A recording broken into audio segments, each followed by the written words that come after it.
Existe algo mais importante que o eu, e é nele que encontramos sentido. Bem-vindos ao podcast Acima do Eu. Sou Cristiane Soler, psicóloga, e aqui a psicologia dialoga com a cosmovisão cristã, à luz da Bíblia, contribuindo para uma análise holística e integrativa do ser humano. Respire, você está no podcast Acima do Eu. Hoje estou aqui com a Karen, que é nutricionista e especialista em nutrição materno-infantil, e a Thaís, que é musicoterapeuta, também especialista em maternidade e desenvolvimento infantil. Hoje o assunto é para aquelas mamães que estão planejando em ter seu filho, estão desejando ser mães, certo, meninas? Me digam, quando que esse cuidado inicia? Na psicologia, eu digo que a gente cuida de uma mãe já desde criança, né? Ali como ela lida com as bonecas, né? Aquele cuidado. E na nutrição e na musicoterapia, em que momento a gente começa a cuidar dessas mães? Então, na nutrição, a gente começa quando a mulher pretende engravidar. Então, quando surge o desejo, né? A partir de tal mês, vou começar as tentativas e vamos começar a tentar engravidar, a gente já consegue manusear um cardápio específico, cuidar do bem-estar do corpo dela para gestar, né? Então, para as vitaminas, minerais, o peso, tudo estar dentro do equilíbrio, para que a hora que ela conceber, né, o corpo dela consiga dar sequência a uma gestação saudável até o período da amamentação, né? Que é um período que E esse cuidado é tanto para a mãe como para preparar o corpo para receber esse bebê. Sim. Também para... Sim. Geralmente a gente trabalha, né, até de duas formas. Assim, 90% dos casos é só a mãe, mas existem casos que vem a mãe e o pai. Porque é bem importante também cuidar da parte, né, dos gametas do pai, que é o que vai ajudar né, eles ficarem mais fortes para a fecundação. Olha, que interessante. E Thaís, da musicoterapia, como que funciona? A musicoterapia para a gente trabalhar desde sempre também, né? Desde antes de saber da maternidade, da gestação. Mas a partir do momento que a pessoa quer gestar, podemos pensar na musicoterapia específico para gestantes após a 6ª, 10ª semana de gestação, que é quando o bebê já começa a sentir aquela vibração do som. E aí, quando chega por volta das 15, 18 semanas de gestação, o bebê ele já consegue ouvir os sons internos, então a voz da mãe, o batimento cardíaco, respiração, todos os órgãos trabalhando. E após ali umas 30 semanas de gestação, ele consegue ouvir os sons externos também. Olha, então, o som da voz do pai, das pessoas próximas, dos outros familiares e tudo que acontece ao redor. Thaís, isso contribui muito para o cognitivo do bebê, não? Muito, sim. Quais os resultados científicos que tem de comprovação disso? Bom, um bebê que ele tem contato com a música, ele é um bebê que fica mais calmo, é um bebê mais sereno, mais tranquilo, um bebê que tem mais conexões neurais acontecendo, então ele aprende as coisas com muito mais facilidade do que aqueles que não têm um contato ativo com a música. Olha que interessante. E assim, e a música seria algo de gosto da mãe, de preferência da mãe, isso interfere ou muito. Não? Tem alguma coisa? Como é? Tem alguns estudos, né, que erroneamente se fala do efeito Mozart. Né, que fala, você escuta Mozart e aí traz um benefício para a mãe e tudo mais. Mas por que a gente fala que é erroneamente? Porque ele é um mito, né, que já foi comprovado também que ele é um mito, um neuromito. Porque, na verdade, o que vai fazer o efeito positivo para a mãe é justamente o que ela gosta de ouvir. São as emoções dela. Porque as emoções, exatamente. É o hormônio da serotonina, da ocitocina, os hormônios do prazer que estão sendo liberados naquele momento. Então, se aquela mãe, por exemplo, não gosta de Mozart, não gosta desse estilo de música, quando ela estiver ouvindo essa música, não vai estar trazendo esses hormônios, pelo contrário, vai estar liberando um hormônio de estresse, de ansiedade, porque quer que acabe logo a música, o que não vai ser positivo ali para aquela gestação. Sim. Então, o efeito, na verdade, ele ocorre quando a pessoa escuta uma música, principalmente do seu gosto musical, e aí ele vai trazer aqueles benefícios momentâneos. Então, naquele momento, está liberando aquele hormônio, né, do prazer. A mulher, ela vai conseguir fazer atividades de forma mais leve, de forma mais prazerosa, e vai influenciar no bebê que está ali dentro, sentindo tudo que aquela mãe está sentindo. Que legal. Então, por isso que muitas vezes a musicoterapia pode começar antes mesmo da gestação. Para essa mãe ir se adaptando aos sons, a trabalhando as próprias emoções com as músicas. Para ir se conhecendo, né? Conhecendo o corpo, também ressignificando as suas dores, os seus medos, os seus anseios, que a maternidade na gestação traz muito. Com certeza. A gente tem vários medos aí no decorrer, né? Cada semana é um medo diferente. Como nós mudamos, né? Literalmente, a mulher antes da gestação e depois. Muito. É muito interessante. Karen, me diz uma coisa. A Thaís comentou, né, do gosto, né, da música, quanto isso interfere. É muito comum nós escutarmos, vou ir na nutricionista para aprender a comer o que eu não gosto. Normalmente é assim, às vezes, que as pessoas vão. Me diz, como é isso? Você procura dentro do gosto, então, por exemplo, uma mulher que é vegetariana ou vegana até, que muitos dizem, é complicado, precisa de proteína e tal. Tem toda uma... Como que você trabalha com essas questões, né? Aquele que tem um pouco de receio porque gosta muito de doces, gosta muito daquilo que acaba fazendo mal e às vezes não quer abrir mão, ou a pessoa que já é muito regrada, tem certos alimentos que não come. Como que... Então, na nutrição eu procuro instituir ali uma dieta onde a pessoa já tem aquele hábito. Então, assim, né, dentro do padrão dela. Dentro do padrão dela, da rotina, né? É claro, se forem alimentos processados, muito doce, uma dieta hipercalórica, a gente tem que fazer ajustes, não tem jeito, né? Sim. Não dá para deixar, senão não muda Faz nada, mal, né? Mas assim, dentro da rotina do paciente. Então, uma gestante vegetariana, por exemplo, dá mais trabalho, porque atingir a quantidade de proteína com os vegetais é um pouco mais difícil. O vegetal sempre carrega também carboidrato, então não dá só para isolar a proteína. Então a gente muitas vezes tem que fazer suplementação, mas dá para fazer, né? E assim, a gente tem que respeitar o padrão de vida daquele paciente. Não adianta eu insistir, não tem que comer carne vermelha, não tem que comer dele, entendeu? Então, se for vegetariana, a dieta vai ser vegetariana, com um trabalhinho a mais pra gente atingir todos os macronutrientes ali, né? E uma mãe, uma gestante, né? Que às vezes, normalmente, o corpo muda muito. Uma mãe que, né, cuida do corpo, já é mais fitness, vamos dizer assim. Pode comer o seu docinho de vez em quando? Como que funciona isso ou não? Tem que abrir mão para manter aquele corpo? Não, com certeza. Pode ter um docinho, sim, né?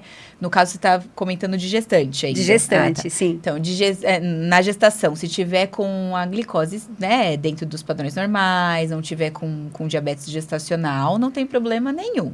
No caso de uma diabetes gestacional, aí já tem que ter um controle, né? Sim. Aí não é toda fruta que pode, tem ali uma medida certa, uma quantidade certa. Agora, numa gestante que está com a glicemia normal, que já faz atividade física, que vem de um corpo já eutrófico, aí tranquilamente pode comer um docinho de vez em quando, pode, né, dar uma escapadinha de leve ali, não tem problema nenhum. Uma curiosidade, a alimentação da mãe interfere no gosto futuro da criança, do que ela gosta? Sim, interfere.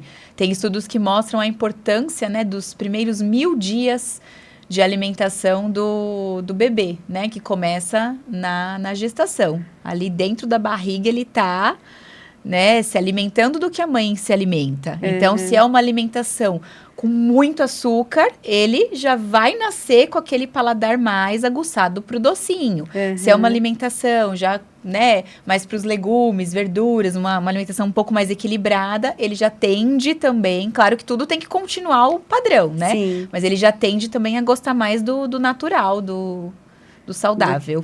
É natural para o bebê, né? Gostar do natural, né? Sim, Aliás, sim. é natural para o ser humano. Sim. Nós é que muitas vezes até te apresentar o que não pode. Exato. E aí você desvia, né? É uma curiosidade, que na minha gestação, eu tinha muita azia. Então, eu chupei muito limão puro, assim, pra me ajudar ali nos momentos. E a Tainá, ela ama chupar limão puro. Ama. Brincando. E ela Eu não é sei se tem alguma pequenininha. coisa a ver. Com certeza, Ela com ama. certeza. Olha só. Aguçou nela essa percepção do azedo. Ela gosta muito de tudo Virou que um é gosto. azedo. Você está falando sobre a interferência sua para sua filha. Agora Isso. eu vou falar o inverso. Eu, quando estava gestante da minha filha, eu não era muito de verdura. Mas um dia, lavando alface, eu comecei a salivar de uma maneira que eu comia alface crua, assim, sem ter... Porque normalmente, para mim, verdura é com tempero, né? Você come o tempero com a verdura, né? Sim. E eu comia alface crua. A Bruna ama alface. Mais uma comprovação. Mais uma comprovação de o quanto isso interfere, né? Então, não é só da mãe para o filho, mas o filho para a mãe também, né? Já vem ali com umas características. É muito interessante essa questão, E muitas vezes né? o nosso próprio corpo pede por aquele alimento, né? Pode ver assim, nem só em gestação, mas você tá querendo ficar doente, aquela coisa que o vírus tá começando a se instalar, vai começar a ficar gripadinho, dá vontade de coisa azeda. Né, suco de laranja, muito líquido, dá vontade de limão, de alimentos mais azedos. Por quê? Porque geralmente tem vitamina C. Então, é o próprio corpo clamando ali, né? Por favor, me manda a vitamina C. Por isso que dizem, né? Quando você tem a necessidade de água, é porque o seu corpo está gritando já está desidratado. Se você está com com sede, já é desidratação. Né? Você tem que dar antes dele pedir. Sim. Eu tenho um treinador, né? Que eu acompanhava. E ele falava que, às vezes, ele tinha vontade, assim, de comer brócolis puro, né? Porque ele tem uma alimentação completamente regrada, não foge, não come nada industrializado. Então, para ele, a percepção disso que você está falando é muito aguçada.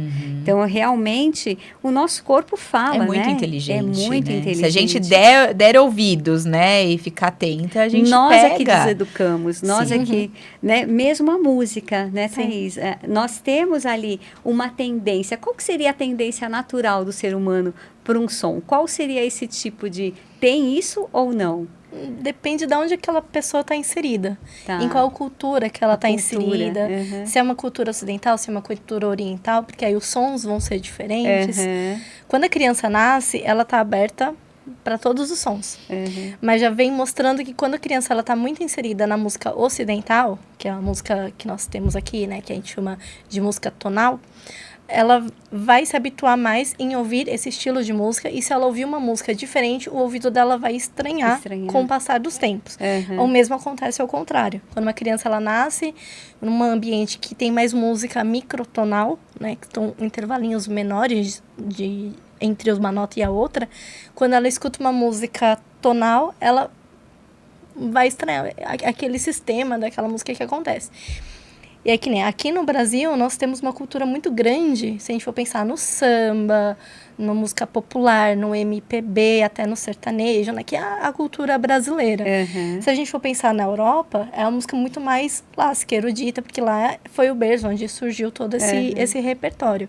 Sim. Então, pessoal, quem mora lá, talvez estranha um pouco mais a nossa música daqui.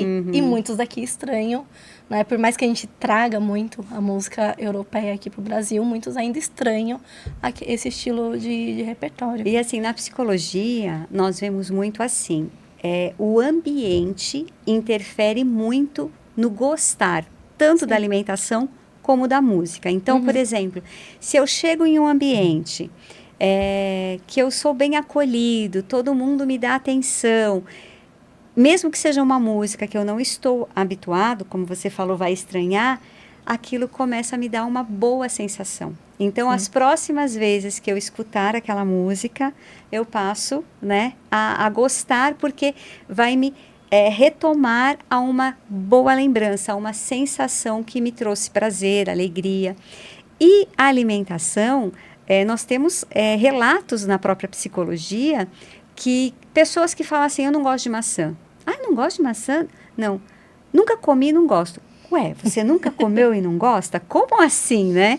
E aí, né, vai descobrindo que certa vez, quando era bebê, estava aprendendo a comer, normalmente, né, a papinha, faz ali a maçã, a mãe estava dando com carinho, de repente surge um problema, a mãe começa a ficar nervosa, e aí a forma como oferece aquela maçã, a própria respiração da mãe, porque o bebê, ele conhece a mãe pelo cheiro, pelo batimento cardíaco, pela respiração, pelo tom da voz. E nós não percebemos, mas às vezes só a preocupação já muda até o nosso cheiro já altera. Sim. Então a criança começa a sentir que isso não é bom, isso não está bom, e ela entra, e o que está no inconsciente, vai para a vida toda. Aí muita terapia depois. Mas... Muito das que nem você comentou da voz, né, que nem a criança ali no útero, quando tá ali perto das 15, 18 semanas, que ela já tá ouvindo o som da voz da mãe, ela já vai percebendo a entonação daquela voz, porque ela também tá sentindo o hormônio. Uhum. Então, quando a mãe tá feliz, ela tá sentindo como que é aquele som daquela voz dela feliz, junto com aquele hormônio que libera uma felicidade. Sim. Quando ela tá com raiva, ela já tá sentindo, né, no inconsciente dela ali, qual que é a intensidade daquela voz, como que aquela mãe tá reagindo e o que tá despertando. Então, tá despertando aquela angústia, aquele medo, né, na mãe, incluindo no bebê, porque ele tá sentindo tudo que ela sente durante aquele período. E aí, depois que nasce, a mãe fez, né, aquela entonação de voz, o inconsciente vai recordar. Aquela voz me traz esse sentimento, me traz essa sensação. E olha que interessante, né, Thaís, você está falando, e assim, quando a gente não está bem, nós falamos, o nosso hormônio está alterado, alguma coisa. Mas então, com a música, de repente, que é uma música que eu gosto muito, ela pode ajudar a estimular aquele hormônio para que eu volte a ficar bem. Sim. Olha só.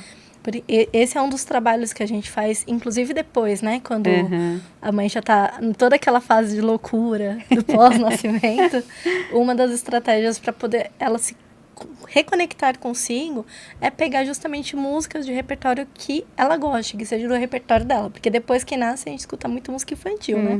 E aí acaba esquecendo da gente. Então, de trazer, do cantar, do colocar a sua voz para fora, de se expressar. Quando a gente canta, a gente ao mesmo tempo tá, né, que as nossas pregas, o nosso aparelho esqueci o aparelho, não, aparelho, não sei como que fala aquilo. Aparelho vocal aqui. Essa região, ela é toda ligada à pelve. Então, tudo que a gente transmite aqui, a gente está transmitindo na pelve também. E aí tá relaxando aqui, relaxou a pelve, aí então tá relaxando o corpo inteiro. Então é muito bom cantar. Sim, então quando a gente canta, a gente libera e relaxa o corpo todo. Então não é mito falar quem canta seus males espanta. Tá comprovado. É comprovado. Olha que interessante. Aí você falou, né, logo depois que nasce, porque a mãe realmente, muitas perdem a identidade, né? Você deixa de ser quem você é para ser a mãe de, né? E esquece de si. Esquece, e às vezes você realmente... E é muito importante você ter a sua identidade, porque é ela que vai ser um reflexo para o seu filho. Sim. Né? Então, isso é importantíssimo, né? Depois, quando a criança nasce, porque realmente, eu falo que os 40 primeiros dias... Só 40? Só 40? Não, para mim os 40 foi 40 primeiros anos, por aí. E a alimentação, depois quando acontece isso, por exemplo, desse exemplo que eu falei da maçã, tem como reverter? Uma criança, você deve pegar muitos casos ali de... É bem complexo, né? Porque ainda mais quando traumatiza mesmo, quando é algo traumático, aí precisa da terapia junto. Sozinha é bem complicado. O que muitas vezes, né, eu negocio com as crianças é o seguinte, não pode falar que não gosta se não provar. Então, a gente faz um trabalhinho lá, né? E quantas vezes tem que provar? 20 vezes. Pelo menos 20 vezes. Então, não adianta provar um pedacinho e uma vez só, não. Aí eu falo, você prova uma, você não vai gostar. Você prova a segunda, ainda não vai gostar. A terceira não vai gostar. Na quarta já não é mais tão insuportável assim. E assim a gente vai indo lá pra, né, 18ª, 19ª vez, já tá praticamente adaptado ao alimento. Porque o alimento a gente aprende a gostar dele, né? O comer é um aprendizado, a gente aprende a comer. Então, esses alimentos que, né, estão fora de questão, eles vão entrando novamente e vai fazendo parte da rotina. A grande virtude do ser humano é essa flexibilidade, né? O ser humano que ele fala, não, eu sou assim e ponto, isso é terrível, porque nós todos temos capacidades para aprender em tudo, né? O gostar de um estilo musical, o gostar de um alimento. Estava contando, e eu lembro, tem um pastor da minha igreja que ele relata que quando ele casou, ele é argentino, paraguaio, agora perdi a nacionalidade dele. E ele veio para o Brasil e a esposa dele, né, na primeira semana de casamento, fez aquele café da manhã e ela amava mamão. Então, ela colocou mamão, ele nunca tinha comido. E quando ele comeu, ele detestou. É estranho a princípio, né? Ele não gostou do mamão. E aí ele pensou, bem, mas vou comer para agradá-la, né? Aquilo descendo assim, meio, né, muito a contragosto, mas sorrindo, porque era recém-casado, não vou contrariar minha esposa. Aí ele, pronto, consegui vencer. No dia seguinte, mamão novamente no café da manhã. Aí ele, meu Deus, vai mais uma vez. Vamos lá. Sorrindo naquele momento. Aí agora chega, né? Acho que o mamão na geladeira acabou. Não, todo dia tinha mamão no café da manhã. Até que um dia, quando ele pensou em reclamar, ele falou, mas não é que eu aprendi a gostar? E hoje ele não consegue tomar um café da manhã que não tem. Então, incrível. Como a gente aprende realmente. Meninas, muito obrigada. Adorei essa conversa. Espero você, mamãe, que está pensando em ter um filho. Olhe, veja a importância da nutrição, da musicoterapia, o quanto isso vai influenciar no seu bem-estar e no bem-estar do seu filho. Meninas, aguardo vocês uma próxima vez, foi muito bom, acrescentou muito. Vocês querem deixar algum recadinho para os nossos ouvintes? Quem quiser seguir o meu perfil no Instagram, eu falo muito sobre maternidade e desenvolvimento infantil, né? Somente agora na nossa fase dos 2 anos que a minha filha está, que é o Thaís, TH, Natal, _. Legal. E você, Cá? O meu também é Karen Reina Nutri, também no Instagram. Tá joia. E até mais, gente. Aguardamos vocês para a próxima. Tchau, tchau.